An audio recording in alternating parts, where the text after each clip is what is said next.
Mr. Markopolos, it's all yours. Thank you, Mr. Chairman. Good morning. Thank you for inviting me here to testify before your committee today regarding my 9-year-long investigation into the Madoff Ponzi scheme. I would also like to recognize my Congressman, Stephen Lynch, who is a member of the committee.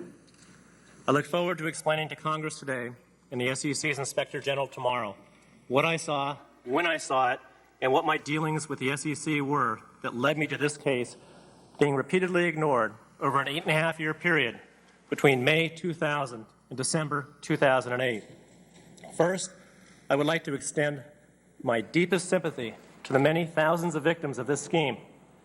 We know that many victims have lost their retirement savings and are too old to start over. We also know that others have lost medical services, community services, and scholarships provided by charities that were wiped out by the Madoff fraud. This pains me greatly, and I will do my best to inform you, the victims, about my repeated and detailed warnings to the SEC. You, above all others, deserve to know the truth about this agency's failings, and I will do my best to explain them to you today. You will hear me talk a great deal about overlawyering at the SEC very soon. Let me say, I have nothing against lawyers. In fact, I brought 2 of my own here today. As today's testimony will reveal, my team and I tried our best to get the SEC to investigate and shut down the Madoff Ponzi scheme with repeated, incredible warnings to the SEC that started in May 2000 when the Madoff Ponzi scheme was only a $3 to $7 billion fraud. We knew then that we had provided enough red flags and mathematical proofs to the SEC for them, or they should have been able to shut him down right then and there at under $7 billion. But unfortunately, the SEC staff lacks the financial expertise and is incapable of understanding the complex financial instruments being traded in the 21st century. In October 2001, when Madoff was still in the $12 to $20 billion range, again, we felt confident that we had provided even more evidence to the SEC such that he should have been stopped at well under $20 billion. And again, in November 2005, when Mr. Madoff was at $30 billion, 29 red flags were handed to the SEC, and yet again, they failed to properly investigate and shut down Mr. Madoff's operation. Unfortunately, as they didn't respond to my written submissions in 2000, 2001, 2005, 2007, and 2008, here we are today. A fraud that should have been stopped at under $7 billion in 2000 has now grown to $50 billion. I know that you want to know why there were over $40 billion in additional damages, and I hope to be able to provide some of those answers to you today. Just as there is no I in team, I had a brave, highly trained team that assisted me throughout the 9-year Madoff investigation. Let me briefly introduce the key team members to you. Neil Cello, Director of Research for Benchmark Plus, a $1 billion plus fund of funds, checked every formula, every math calculation, and every modeling technique, while also obtaining key financial statements and marketing documents from Madoff feeder funds.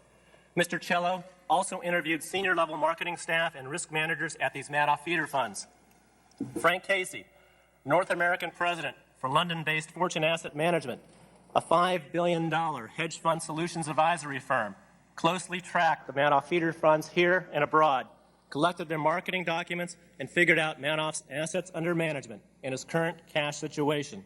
The final member of this 4-person team was Michael Okront, recruited into the team by Mr. Casey. Mr. Okront was then an investigative reporter, institutional investor who made key contributions to the investigation. Mr. Okront was the only member of my team who ever met Mr. Madoff or stepped inside the Madoff operation. He conducted a key interview in April 2001.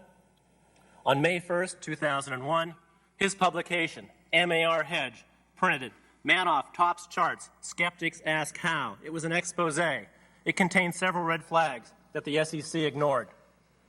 These 3 gentlemen were my eyes and ears out into the hedge fund world, closely tracking who Madoff was dealing with and questioning the staff of the Madoff feeder funds to collect additional pieces of the puzzle. My Army Special Operations background trained me to build intelligence networks, collect reports from field operatives, devise lists of additional questions to fill in the blanks, analyze the data, and send draft reports for review and error correction to my team before submitting them to the SEC. In order to minimize the risk of discovery of our activities and the potential threat of harm to me, my team, and to our families, I submitted these reports to the SEC without signing them. Only a few key, trusted people at the SEC knew my name, and my name only, not those of my team. In order to compartmentalize the damage, if Mr. Madoff found out that we were tracking him, Mr. Madoff was already facing life in prison if he were caught, so he'd face little to no downside to removing whatever threat he felt we posed. At various points in time throughout these past 9 years, each of us feared for our lives. Each time any of us collected information, we took risks, and fortunately for us, we were not discovered. I'd also like to recognize Ed Mannion of the Boston Regional Office of the SEC. He was my constant confidant throughout the past 9 years. If not for his encouragement and bravery, I would have quit the investigation after my second submission, which was in October 2001. Mr. Mannion told me that his agency had dropped the ball, but that I had a public duty to keep investigating because the Madoff Ponzi scheme was such a clear and present danger to the nation's capital markets that if the SEC wasn't going to investigate, well, someone had to, and he didn't think there was anybody better qualified than me to lead the investigation. Mr. Madoff kept taking the case to his superiors at the SEC, and he kept getting ignored because he was not a securities lawyer, only a chartered financial analyst with 25 years of trading and portfolio management experience in the industry. Sadly, the SEC distrusts anyone with industry experience. I am very surprised that the SEC did not fire Mr. Mannion for his constant pestering about Mr. Madoff. The SEC to this day holds against him the fact that he kept bringing this case to their attention, and I believe he would be fired if he ever went public and told investors how strong an advocate he was on their behalf. Boston Branch Chief Mike Garrity was the other SEC official who distinguished himself during the case. In October and November 2005, he examined my evidence, investigated, and found irregularities, vouched for my credentials, and put me in touch with the appropriate SEC staff in the New York regional office. Since Mr. Madoff's operation was located in New York City, the New York regional office had jurisdiction. In 2000, Mr. Mannion warned me that relations between the New York and Boston regional offices was about as warm and friendly as the Yankees-Red Sox rivalry, and that New York does not like to receive tips from Boston. Truer words were never spoken. There was no centralized office of the whistleblower in Washington, staffed with industry professionals who knew how to determine if whistleblower complaints being submitted were credible and of sufficient quality to merit immediate investigation. Instead, I had to go through the Boston SEC regional office, which had to forward me to the New York regional office. Unfortunately, these two offices did not get along, and I wasn't able to go directly to the SEC's headquarters in Washington and have them referee and lead this entire process. Regional turf battles definitely played a part, a determining factor, in fact, in how disastrous this case was handled by the SEC.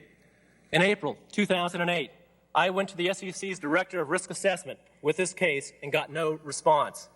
I told the SEC exactly where to look, providing them with a long series of clear warnings that any trained investment professional would have immediately understood. Inexplicably, the SEC never acted upon those repeated and multiple warnings over a 9-year time span.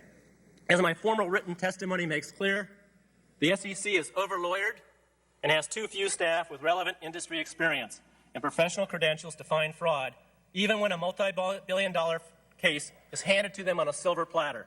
Worse, my team and I kept collecting additional information, and I kept sending it to the SEC, and they kept ignoring it. The SEC is also captive to the industry it regulates, and it is afraid of bringing big cases against the largest, most powerful firms. Mr. Madoff was one of the most powerful men on Wall Street. He owned a prestigious brokerage firm. He and his brother held numerous top-level positions on the most influential industry association boards. Clearly, the SEC was afraid of Mr. Madoff.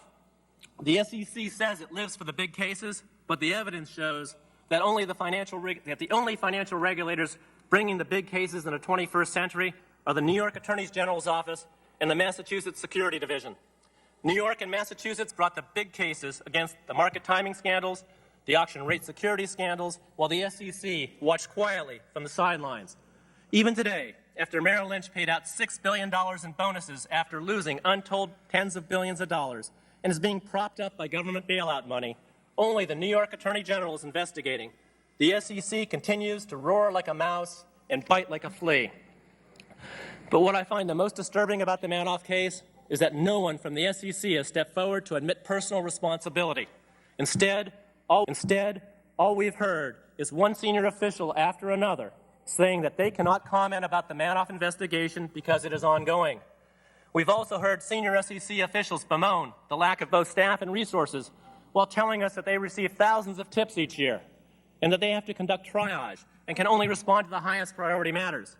I gift-wrapped and delivered the largest Ponzi scheme in history to them, and somehow they couldn't be bothered to conduct a thorough and proper investigation because they were too busy on matters of higher priority. If a $50 billion Ponzi scheme doesn't make the SEC's priority list, then I want to know who sets their priorities. The Troubled Asset Relief Program was funded to the tune of $700 billion by the previous Congress. Therefore, I can think of 700 billion reasons why the American public deserves answers from the SEC about its refusal to tackle the big cases and why all 5 major investment Wall Street banks under SEC supervision either failed, were forced by the government to merge with commercial banks, or became bank holding companies propped up by the Federal Reserve and U.S. Treasury. When an entire industry that you were supposed to be regulating disappears due to unregulated, unchecked greed, then you are both a captive regulator and a failed regulator. You have no excuses, but you darn well have a lot of explaining to do to the American taxpayers, and you darn well better be apologizing to the Madoff victims. The incoming SEC chairwoman needs to come in and clean house with a wide broom. The SEC needs new senior staff because the current staff has led our nation's financial system to the brink of collapse. They ignored the rating agency scandals. They allowed the investment banks to engage and package and sell toxic subprime securities to investors. They ignored auction rate securities and allowed these toxic securities to be sold to investors. They ignored mutual fund market timing until embarrassed by state regulators into acting, and they ignored the Madoff Ponzi scheme. They haven't earned their paychecks, and they need to be replaced. This concludes my oral testimony. Thank you, Mr. Chairman.